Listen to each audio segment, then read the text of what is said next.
Hello everybody and welcome to Omnipoke, the channel that brings you guys everything Pokemon. If you're looking for PTCGO codes, including the latest set Fusion Strike, make sure you check out the Potown store where you can use code Omnipoke for an extra 5% off your order.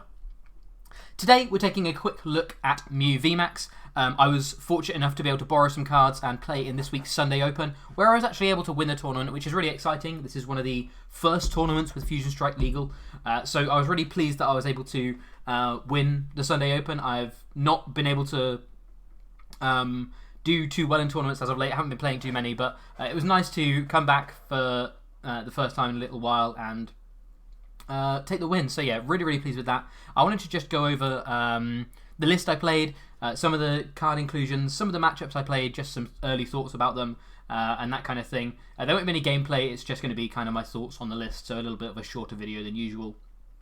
But yeah, so this is about 4 or 5 cards off of our initial list that we were playing on tabletop a few weeks ago.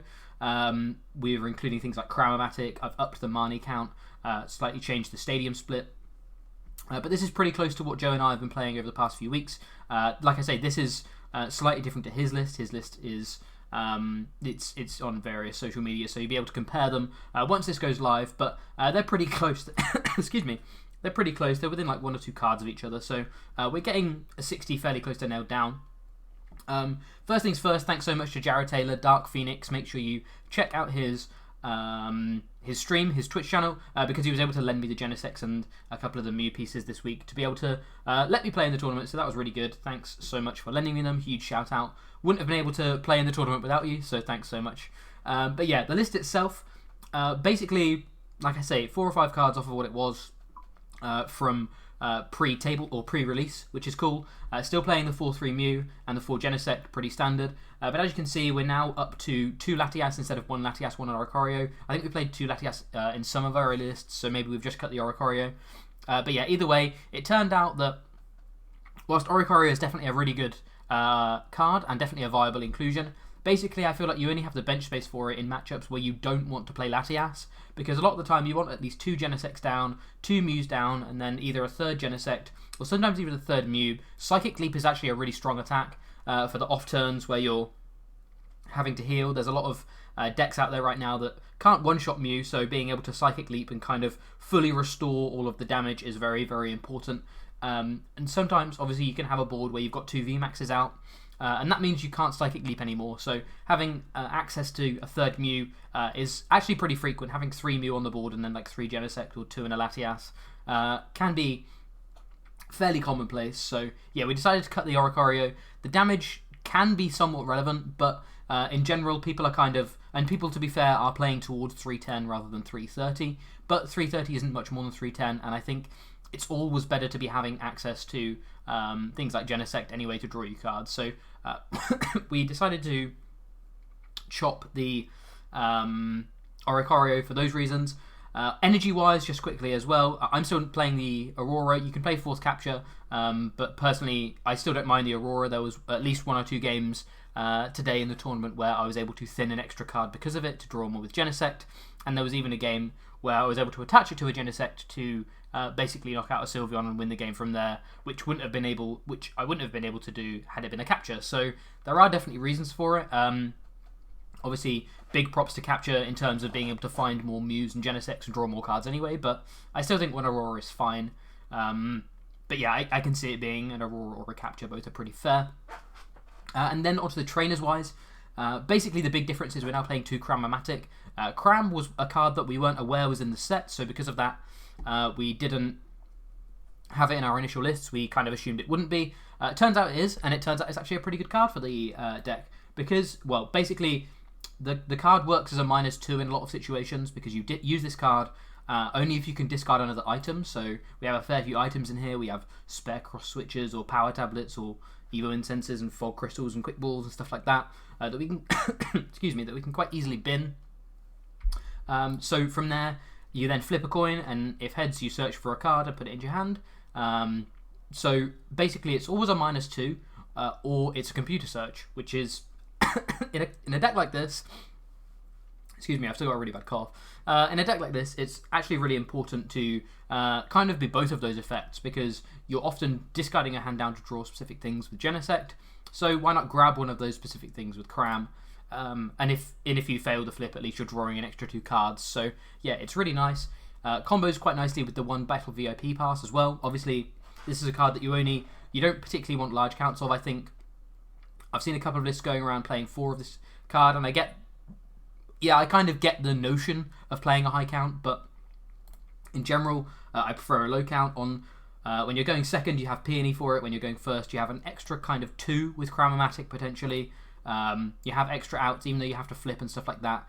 It's not like just one card you have to draw if you're going first, and if you don't get it, it's a waste of a card. So yeah, you're able to find it with the Crams a little bit easier, and even later on, it's a free discard with Cram. So again, it's just a nice kind of brain dead easy -1. So I still really like the one Battle VIP Pass. It's probably the most flexible slot though.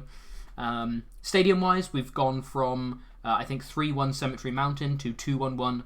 I'm playing 2 Cemetery, 1 Rose, 1 Stormy. I really like the Rose first and foremost. The Rose actually helped me draw an extra few cards every now and again. Most of the time there were cards that I would have drawn with Genesect anyway, but at least in one or two situations, Rose Tower meant that I drew a card, was able to play a card, and then draw an extra card with Genesect, if that makes sense. So yeah, really, really strong. Obviously, Stormy Mountains is able to search for Latias. I think Joe's gone up to a 2 count on this, and I don't mind flip-flopping the Cemetery and Stormy Mountains count. I like 3 different stadiums, though, to be able to always bounce your own stadium and then draw more cards with Genesect. It's nice to basically never ever have these clogged in hand, because you're very rarely replacing, or very rarely would be in a situation where you're playing the same stadium. So I like a 3 count, and I think 4 is mandatory just to be able to get away from path being a detriment. So yeah, really, really like those. 2 Cemetery obviously helps with numbers as well here and there, particularly with Suicune, to be honest, but the numbers weren't too useful throughout the day, so I would consider flip-flopping for 3rd Stormy or 2nd Stormy just to be able to have more draws with Fusion Strike system. And then the other big thing, items-wise, is playing Cross Switcher. I've seen a few lists actually not playing Cross Switcher, which is interesting. I still really like the card. All day it's been my win condition, basically, because you have like extra outs towards gusting, but also just mid-game being able to high roll into them, or even just late game still having access to them is very, very strong. There's definitely situations where you just need gust for game. Obviously, they act as switching outs as well, which can be important, but I would perhaps, if I was looking for extra cards, like an extra switch out, to be honest. There weren't too many situations where people were trying to boss, like stall me, but obviously, if you cut the cross switches, you immediately have to go like an extra boss, maybe an extra switch, maybe a rope or something. So I don't know how much space you actually gain from playing cross switcher, from cutting cross switcher. I've seen some people drop to 3, and I get the notion of playing 3, because realistically you only want 1 in a game, but you have to discard so many. You have so many awkward turns with Peony where you just have to bin them sometimes anyway, and if you have to bin 1 and prize 1, cross switches out of the game. I still really like playing 4 just to basically always have it live. I didn't once run out of cross switches when I needed them, because I always basically could make it so that I had 2 in deck, in terms of trying to find, or having to like bin them early or whatever. So yeah, other items wise, it's pretty standard. Fog crystals, tablets, switches, quick balls, all that good stuff. Finally, the supporters, still playing the Peony engine. Obviously a lot of, I've seen a few lists playing like quad sparkle double boss, or like 3 of those. I think Peony is absolutely phenomenal in the deck. This deck can be essentially a combo deck. You have cross switches, you have tablets, you have all sorts that you need to draw kind of in the right order and all at once sometimes, and Peony really, really helps out with that. So yeah, I think I would basically always be playing Peony, at least in my perspective. I think it's absolutely fantastic, and it's not necessarily a draw supporter, but it kind of works as a draw supporter because you discard your hand, and with Genesect on board, it's a draw supporter, right? Because you're Genesecting back up, which is really, really strong. Obviously, things like research and stuff are raw draw, but I think providing everything should be going okay, which this list aims to make everything go as okay as possible, because we're playing captures, high fog crystals, even the Battle VIP Pass, stuff like that. We should be trying to get quite a wide board in the early turns, which basically makes Peony a draw supporter, right? So, yeah, I still really like Peony. I've gone up to double Marnie. I think in the initial list we played 1, but I've gone up to 2. Basically, on the off turns where you're trying to copy Dyna Barrier, it's very, very important to also try and combine it with a Marnie, because a lot of the time people can't deal with Dyna Barrier on a low hand size, or if they do, they have to spend Drizzles and stuff, which means they're not able to use those Drizzles on other sort of combo pieces or whatever. So yeah, being able to combine Marnie with Dyna Barrier is very, very important in a lot of matchups. Basically, any turn you're not getting a KO through Power Tablets or just Techno Blast, being able to prod for 70 or plus Power Tablet damage and Marnie them can be very, very detrimental and can set opponents back. Basically, one of the only like big counters to the deck, it feels like right now, are Hammers and Energy Disruption. And this also tries to get rid of as many of those as possible to, keep disrupting the opponent and maybe even force them to, have to drizzle for Hammers and stuff, which never feels particularly good. So yeah, there's that. And then double Sparkle, double Boss. Boss is obviously still incredibly important. And Sparkle, I know some lists are cutting it entirely, but I still think Sparkle is very important. Just being able to, get ahead of these Energy Disruption decks is, like I say, one of the deck's biggest weaknesses right now. So being able to get ahead of these Energy Disruption decks is pretty important, I think. So yeah, really, really like the list. I'm going to be playing it a lot more, I think, provided I can get some of these cards for myself. Again, thanks, Jared, for lending me them. Other considerations, I'd like to try Rope. I'd like to try Vitality Band. I'd like to try Fan of Waves. Those are kind of the 3 cards I'm most interested in playing. I'd probably have to cut the Battle VIP Pass, I guess. Rope would be good for just being able to reset Mews, as well as trying to punish slow starts from the opponent where they only have 1V or whatever, or like Lone Sobble or stuff like that. You're able to quite easily rope them and still be able to play Sparkles or Peonies or Attachment, or other, basically Sparkles or Peonies, I guess. So yeah, I'd like to try that. VIP Band is actually really good for the mirror because it takes you up to 220 damage, which means with only 3 tablets you can one-shot a Mew, and I think that actually could be quite relevant. It's very difficult to get 4 tablets, especially if you're just doing it for 10 damage, so VIP Band could be a very key tech for the mirror. And what was the other one? The other one was Fan of Waves. Yeah, Fan of Waves, like I say, again, a pretty good mirror tech, but maybe even a tech in some of these other matchups where you've got captures and stuff like that going everywhere. Really, really good for just slowing tempo and trying to capitalize. If you're able to sort of gust and then also like fan off their other attacker's energy, it can put you in a very, very dominating spot. So yeah, those would be the cards I want to try. But yeah, I'm really happy with the list. Had some interesting matchups. I went 12-2 on the day. My only 2 losses were to Sylveon, which is interesting. Sylveon, basically, they have a lot of answers. The Sylveon lists I was playing against were playing Blaziken, they were playing Moltres. So they had, they had answers to both of the attackers. I did then beat Sylveon 2-0 in top 4, so it evened out. I think it very much depends on who goes first in that matchup and who takes the first knockout. In the 2 rounds I lost, I had pretty slow starts and went second from what I remember, so it meant I was kind of always on a back foot. But then in top 4, I at least went first in one of the games and kind of always had the... I was able to apply pressure where I wanted to. I was able to gust on like Lone V Pokemon or whatever.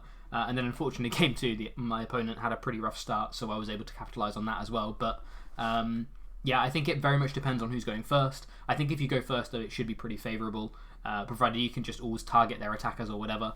But going second, it did seem a little bit awkward, especially if you miss like turn 1 attachment or whatever. Other than that, the final was against Togekiss Moltres, which was actually probably the hardest matchup of the whole day. Togekiss was able to basically sort of smooth out any kind of, or would have been able to smooth out any kind of combos the opponent was trying to bring, but it wasn't. I don't think Togekiss is quick enough in this matchup, so the opponent had to kind of go all in on Moltres. But it turns out that's actually fine against this deck because you can go Moltres, like as long as you get an attachment turn 1 with Moltres, preferably I guess Direflame Wings. You can always kind of then Direflame Wings attach to the next turn and take 3 prizes with Mew on a Mew potentially. and then the turn after they were playing sort of the right-hand package where they go right-hand Direflame Wings attach, and are able to KO a Mew from nowhere. So that's definitely something I'm going to explore. I think that combination... Oh, I've been logged out. I think that combination of right-hand plus Moltres could be a very key way to counter Mew going forward. I'm not sure what the best partner is, whether it's Togekiss or whether it's something else. I'm not sure. I think Inteleons have to be involved in the list as well, just to be able to smooth out that combo of Raihan plus energy attachment and stuff. But yeah, so that was the final. That was probably the most difficult matchup of the whole day. Had a couple of interesting games, things like Leafeon and what was the other one? Leafeon and Inteleon kind of went as expected. It was fairly favourable. We were able to mitigate a lot of their damage and then heal it all off and just kind of go through that similar loop. I only played one mirror all day, and unfortunately they couldn't deal with a turn where I Dynamax barriered, so that was pretty good. And then the only other, I guess, key matchup was, well, I played a couple of Suicunes, but they kind of went as expected. The only other key one, I guess, was the Gengar or single strike matchup, and I think that's definitely the scariest matchup for the deck, or one of the scariest ones. But unfortunately, my opponent sort of only ever played one attacker down at a time, so I was able to keep gusting the attacker and never really let them have access to being able to use a Gengar or anything. So yeah, that was, I don't think it typically goes that way, but that was pretty fortunate of me to be able to do so. But yeah, it's a really interesting list. I really like it. And I'm so pleased I was able to at least prove the list being good. I don't think it needs to be proved to be good. Every new Mew is going to be good. But I was really pleased to be able to take down a tournament and do well with it, because it's such a fun and thinky deck to play. It's not the easiest deck to play. It's not as hard as things like Control and stuff, but there is a lot of decision making, and I think there is a lot of room for error that can punish you in the latter stages of the game. I think there's a lot of mindsets around just discard, draw a load of cards, play all the glowing cards and draw more cards with Genesect, and all of a sudden you've run out of resources. And the deck's not like that. Sometimes you have to be like that and you really have to push, but sometimes you have to hold back and say, look, I could draw another 3 or 4 cards with Genesect here, but I'd be losing resources when I can just take a KO or Dyna Barrier or something like that and, pop off next turn. So yeah, really, really enjoy the deck. It's very expensive, but if you can access them on PTCG, I would definitely give it a try. If not, I'm sure, well, hopefully there'll be tournaments in your local area that may even allow proxies. So even if you just want to try that, give it a try. I really like this list. Like I say, Battle VIP Pass would probably be the flexi slot for things like Vitband, Rope, Fan of Waves, that kind of stuff. But yeah, other than that, really, really enjoy it. And super pleased I was able to do well with the list in the early days of the format. But yeah, thank you very much for watching. Make sure you let me know what kind of changes you'd make to the list down below. Hopefully you like this kind of different style of video as well. No gameplay, just some more in-depth discussion about a list rather than trying to show it off in gameplay. But yeah, thanks so much for watching. I've been Jack from Omnipoke, and I look forward to seeing you guys in another video soon. Cheers, everyone.